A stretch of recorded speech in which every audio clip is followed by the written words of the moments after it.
Parashat Vayigash. We have seen during the previous weeks that Reuven is not a fitting Bechor, firstborn. He means very, very well, but he doesn't succeed. He doesn't succeed in convincing the brothers to save Yosef. He doesn't succeed in convincing his father to send Benjamin. He means well, but he's not successful. The end of the portion of Miketz reveals the brother who does succeed, and who is the most fitting to receive the firstbornship. But first I have to explain something. All of life is negotiation. We stand up against another individual. Sometimes it's even one whom we love, but nevertheless we negotiate.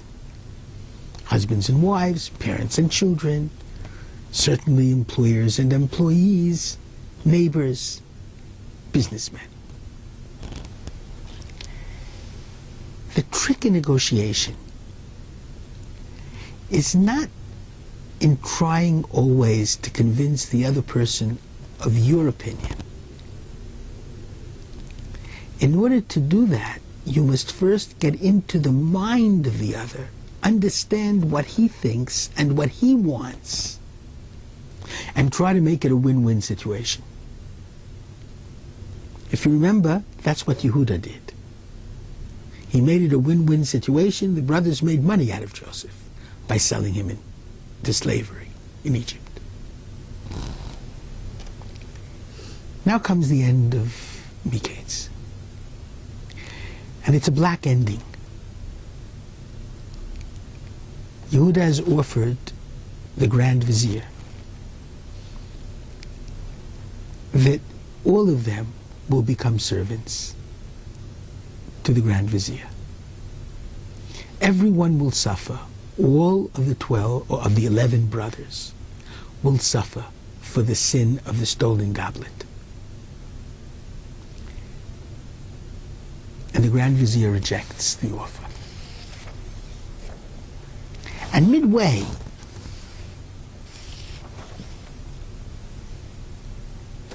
we start a new portion, this week's portion of Vayigash. And Yehuda gives a whole other speech with a whole other tack, in which he paints an old father who is mourning and feels terrible, and finally breaks the Grand Vizier. And the Grand Vizier reveals himself as Joseph, and the brothers are all united, and the father ultimately is united as well. What happened and why? And I think what happened was that Yehuda finally broke the code and understood the mindset of the Grand Vizier. He knew who the Grand Vizier was and how.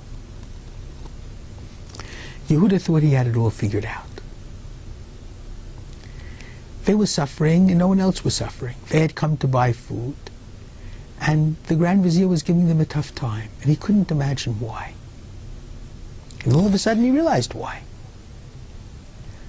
Because they had sinned against their brother Joseph. And God was punishing them, not the Grand Vizier. The Grand Vizier was only an instrument of God. And therefore he was certain that if he would make the offer that they would all become servants to the Grand Vizier, they sold Joseph as a slave, they would all be slaves to the Grand Vizier. God would be satisfied, the punishment would be meted out, and everything would be fine. Difficult, but fine.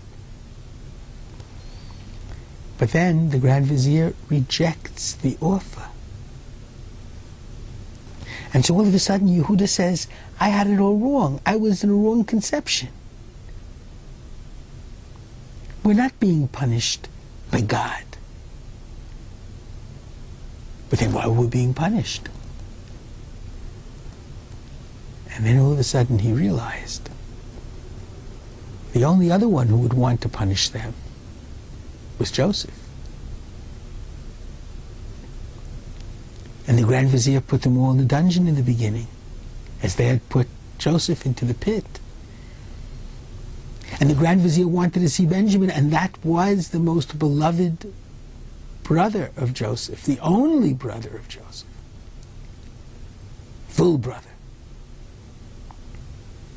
So all of a sudden, Yehuda understands that indeed the Grand Vizier must be Joseph. Once he knows this, he crafts a wholly different speech. He pictures an old bereaving father who loved his son Joseph so very much. And he breaks Joseph, and he unites the family. And it's clear that where Reuven failed, Yehuda succeeded. He knows how to get into the mindset of the adversary, and he deserves to be the leader of the Jewish people. Shabbat Shalom.